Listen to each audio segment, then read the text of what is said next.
this video, magsampurado ako guys na may kiso.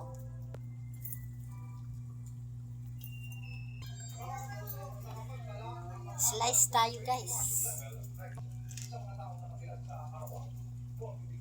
Super yummy ang kiso.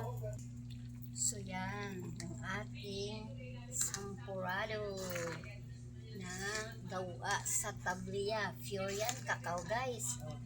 Plus, i-mix natin ang ating kiso na slice. Yan. Diba? So yummy.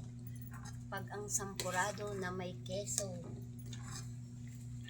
So, ready to eat na yan guys. Bye-bye. Thank you for watching and God bless everyone.